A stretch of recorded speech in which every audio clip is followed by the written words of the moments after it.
What's up, guys? Welcome back, man. Thanks for taking the time to spend a little time with me. I always appreciate that. And a lot of you guys have been asking for this. So I said, hey, I might as well go ahead and give my 2 cents on the Remy Ma versus Nicki Minaj situation. And I'm not going to hold you too long, guys, because it's really very simple to me.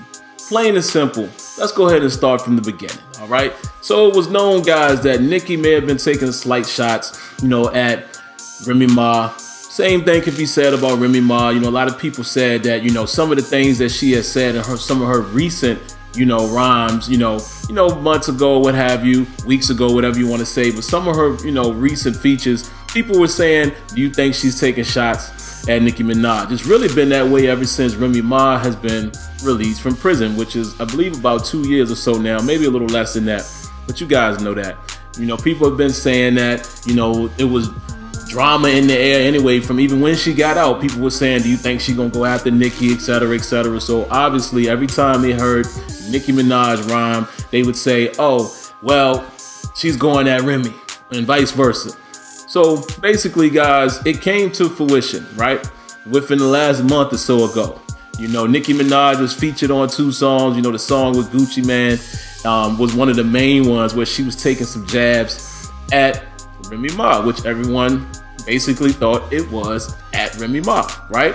So then Remy Ma actually does an interview on the Breakfast Club, her and Fat Joe, and Remy Ma proceeds to say, listen, when I go at somebody, y'all know, you're gonna know who it is. I'm gonna say her name, I'm gonna say her government name, I might say her mom, dad, etc., etc. You're gonna know who I'm talking about. So ironically, right after that, like I said, about a week or so, Nicki is featured on a couple joints.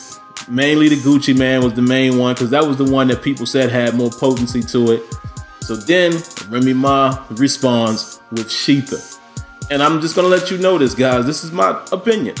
She bodied Nicki, period. Bodied her. And anybody who feels like she didn't, listen, I don't know what y'all are listening to. It's not about who you're a fan of, because I like Nicki and I like Remy. I have no dog in the race. I'm a hip hop fan. And over the years, I listened to beefs and who got who and etc., etc., and I'm gonna call it fair, right? Remy Ma bodied Nicki Minaj on Sheetha. Point blank, period. She was hitting her with blow after blow after blow, straight headshot. Bodied her. Nicki has yet to respond, right? Now, let me say this as well. Some people I see are even saying, why did she choose that beat? Listen, if you don't understand why she chose the ether beat, if you have no understanding of that, then you already lost in this argument. If you don't even understand why that track was chosen, then there's nothing to talk about. So let's start with that.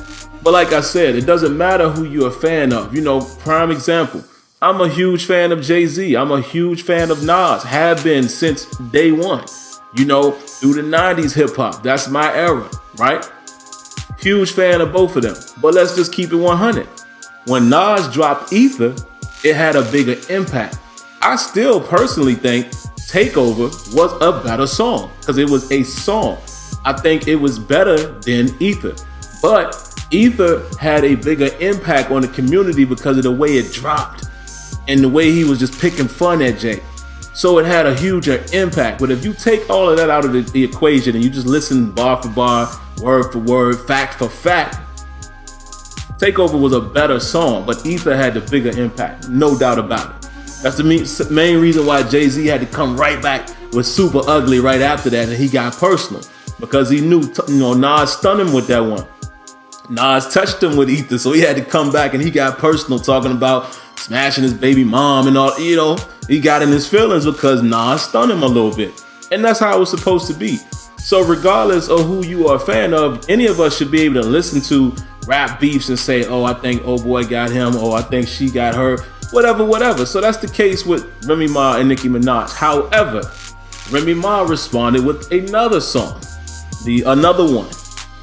Me personally, I don't like that one so much. It's lukewarm. I'm not gonna say it's trash. I see a lot of people saying it's trash and it's whack. That's your opinion. And I feel you on that because you're basically comparing it to Sheetha. Compared to the Sheetha track, yeah, it's garbage. But if let's say she would have dropped that first, and we hadn't heard anything, any sheath or anything like that, you would have said, okay, she's picking fun, whatever. It's lukewarm. It's lukewarm. It's very similar to, when Drake went at Meek. The first joint he put out, I can't even remember the name of it now. It was so-so. But then he came with Back to Back. Back to Back was the one who solidified that beef that he killed Meek. In this situation, Remy Ma smashed Nicki first with Sheetha, and she dropped the lukewarm. And maybe that's her intention. Maybe that is her intention, to just jab her a little bit while she's down. I don't know.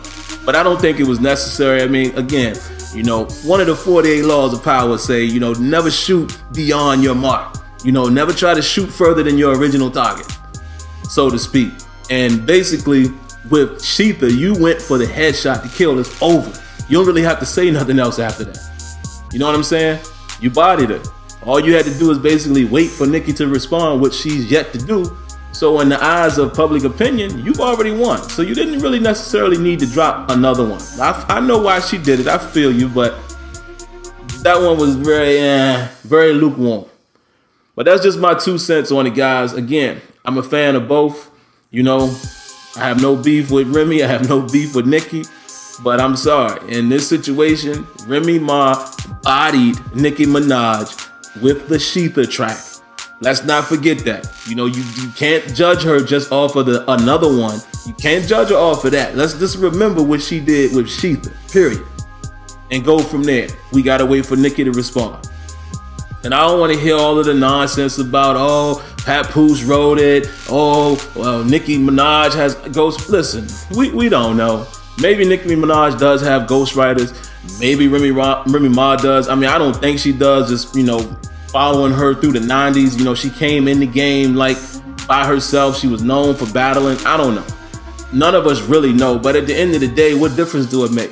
Because this is what I'm saying. I'm not talking about what difference does it make if you have a ghostwriter, because I ain't with that. I ain't feeling nobody that with a ghostwriter. What I'm saying is, what difference does it make in this situation? Because if you think Nicki has ghostwriters, then where's her ghostwriters? Then the ghostwriters need to get on the ball and come back at Remy Ma. If you think hers was ghostwritten, you know what I'm saying? So none of that to me is relevant. The fact is, she got bodied with Sheetha. Remy Ma touched her with another one, which was but even still, that's 2 shots, and there's no response by Nicki Minaj. So I'm just saying, this is hip hop. You gotta respond. It is what it is. You gotta respond. So those are my thoughts, guys. Definitely let me hear your thoughts in the comments. I know it's gonna get crazy. It's gonna be fun reading those. So y'all know what it is, man. Of course, if you haven't done so already, if you want to subscribe to the channel, go ahead and do that by clicking the screaming face that will appear on the screen.